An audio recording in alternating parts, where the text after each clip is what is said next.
talk to you about traffic and hypnosis marketing and some of the amazing sources of traffic that are out there that can help you to advertise your products and your services. But firstly, what do I even mean by the word traffic? What I'm talking about is directing potential customers to your online business as opposed to a bricks and mortar location. If you don't have online traffic, it's highly unlikely that your hypnotherapy business would survive unless you are incredibly well established, which means that it needs to be a huge part of your marketing plan. You need to factor in how you're going to attract people to your business online. Now, even though attracting traffic sounds difficult, it's incredibly easy, especially if you're paying for it. However, the trick is to understand how well the traffic that you attract to your website is converting. Otherwise, you're wasting your time and money and you'll get no sales. Now, it's also important to differentiate between what we call warm and cold traffic. When traffic is warm, it means that people have already engaged with your business. So, for example, maybe a warm traffic might be a client who's seen you in the past and actively goes back to your website a few years later with the thought that they might use your products or your services again. Cold traffic is when you're getting people and they're turning up at your website and they don't know anything about you. They haven't actively thought about hiring you or buying your products. Your job is to convince these people to use your services or to buy your products. Cold traffic is always a harder sell. You actually need to warm your audience up, get them to trust you before they'll buy from you. So what sources of traffic are there out there? Well, Google AdWords is one of the biggest. It's the pay-per-click advertising system giant used by 6 billion people every single day. If you set this up correctly, then you're going to have highly targeted and motivated people who are going to call your business, and they're motivated to spend money on what you're offering. Google is literally handing you these potential customers on a plate, provided you pay them a finder's fee. It sounds wonderful, but of course it has huge pitfalls.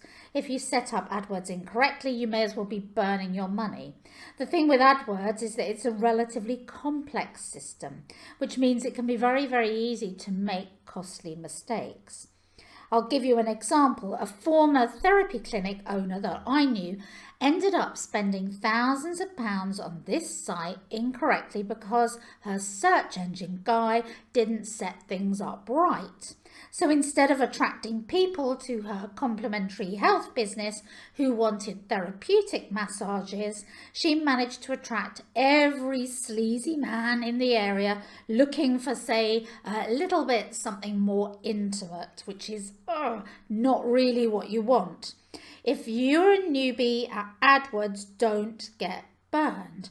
We do have an online course on our website which shows you how to set up the basics on AdWords. So if you're unfamiliar with the system, I suggest you go over there and have a look. And now you've got AdWords' little brother, Bing. It's almost identical to AdWords, pretty close anyway, where they're trying to replicate the same success that Google has had with their system. Bing, well, especially in the UK, is used by considerably less people than AdWords, but here's the key.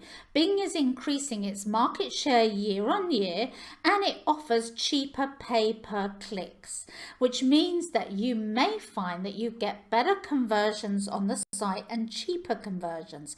It's certainly worth having a look at it to see if it converts for you. Facebook has also got in on it, and now Facebook is starting to become a hugely popular advertising system.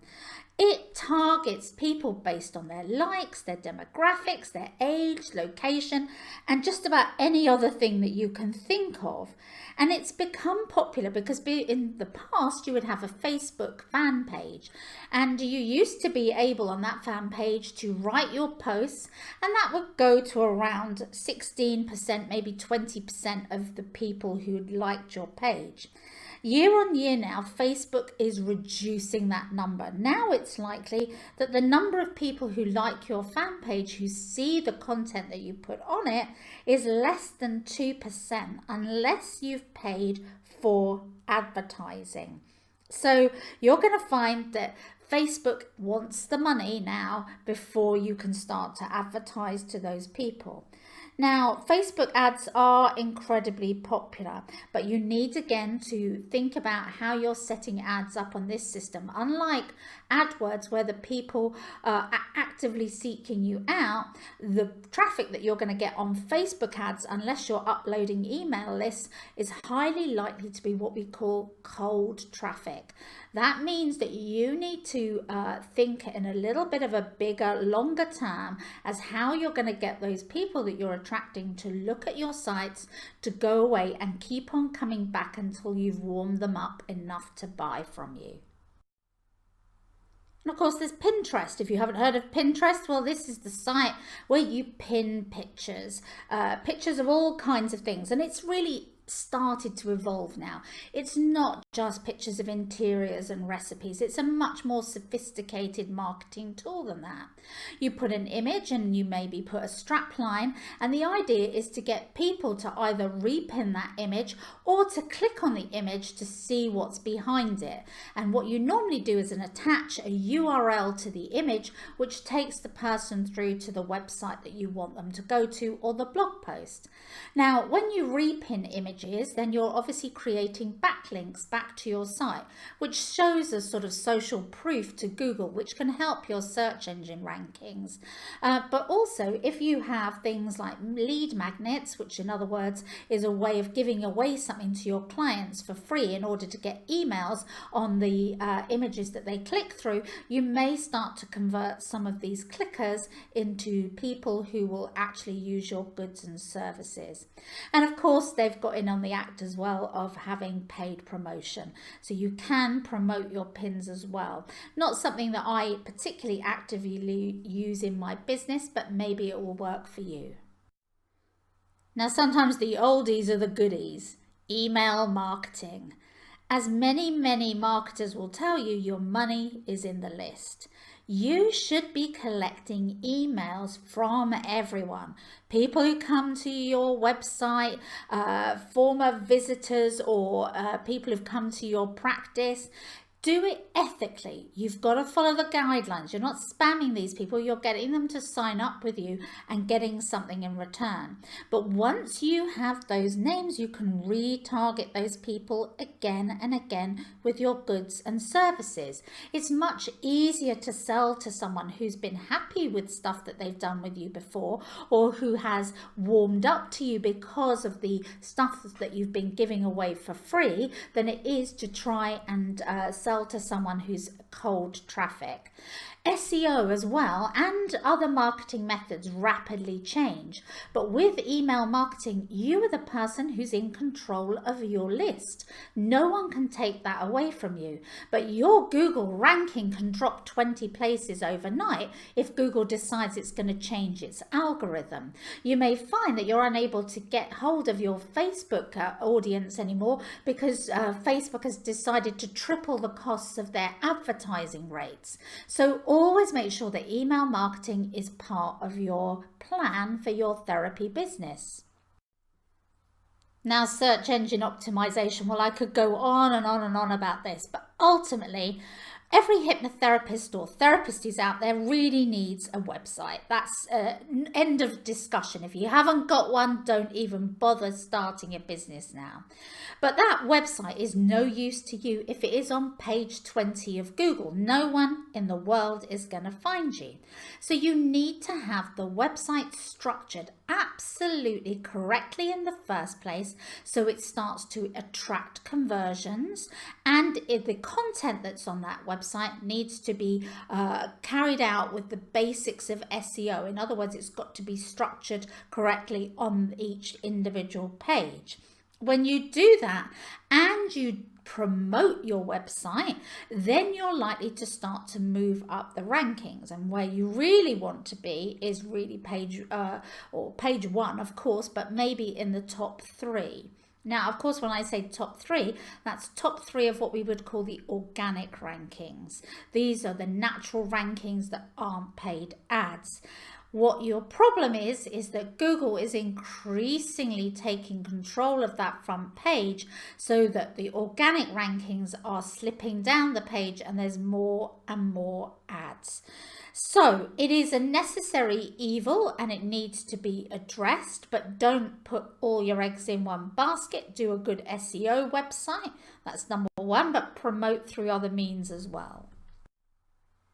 Now, we know that most hypnotherapists are pretty bad at creating a great therapy website. They pick designs that don't really convert. They write content that's really a bit personal to them, but that doesn't actually sell or convert into customers.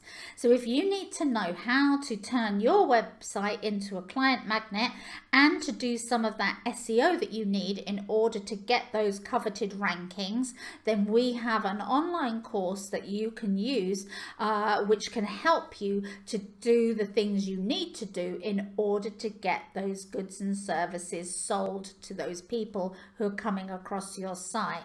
And I'll tell you, if you don't have your website structured correctly, then forget it. You know good having a website that is, on the page 6 or 7 of Google, it isn't going to get you any sales. So if you're seeing it languishing down at the bottom somewhere, then you need a course like this in order to bump you up the rankings. YouTube, well, that's now, again, one of the most popular websites in the world. And of course, who's it owned by? Well, you guessed it, Google. They own everything. But here's a great tool for you to advertise what you do. You can upload videos of parts of your sessions, upload videos of people who've been to your sessions, who are giving you testimonials, or anything that your clients may be interested in that's going to attract their attention. If the competition for your keywords is too high, then niche down to local videos. And that will mean that you'll get found at least by people in your area.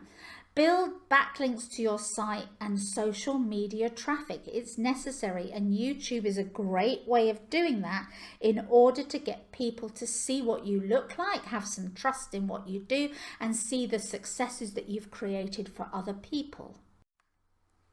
Again, directories. Well, directories work slightly differently maybe from many, many years ago. Once upon a time, you'd have the hard copy directory like the yellow pages. You'd pay to get your name put in it and people would ring you automatically. Well, the yellow pages is dead now. Forget it. Everything is online. So we're talking about online directories here. Now, in the UK, there's the hypnotherapy directory, which is an incredibly popular directory for hypnotherapists. So most people will probably pay to have their name placed on that because it ranks relatively highly in the search engines. But local directories can also bring you in traffic. So have a look and see what's around you in your local area, local business directories, and see if you can add your details there. Also, make sure that you advertise for free in any nationwide directories such as Yale or Thomson Local, or there's a million others that are out there. But I would say do not pay unless you're certain that they will bring you in business. All of those people, when you put in your free details, will start ringing you to see if they can convert you to start spending cash on their ads. And I would always say, no, you don't want to do that. You keep your free listing. It's a nice way if people stumble on you to get found, but don't expect tons and tons of business from it. And finally, one of my last traffic sources for today, Instagram. It's all about pictures at the moment. Instagram is loaded with those glossy photoshopped images of people looking amazing in different areas of the world. Think about how you can start to incorporate images for your business into the timeline on Instagram. But oh my God, do not spam those images. There is a gym near me and all it ever does is post pictures of people lifting weights, and it is a big yawn. In fact, it's the biggest turn off for me ever wanting to go near that gym ever. They should be mixing it up. So of course there should be pictures of their gym, but they need to incorporate it with other things as well that everyone might be interested in. Don't go for the hard sell. It is dull. So try and mix up your images. I don't know, post some places that you've been to, some of your success stories, but then put in a nice picture of, I don't know, a beautiful plant that you've seen round the corner. Interact with other Instagrammers, chat to them, and start to build a local following. Just be aware that Instagram typically has a younger demographic than other forms of social media. So typically it will be used by people between the ages of sort of 14 to maybe 30. Now that's not to say that older users don't use it, but it just tends to be more younger users using it than older, which means that if you are ever thinking about putting stuff on there, think about what those younger people might need from a therapist rather than the older crew.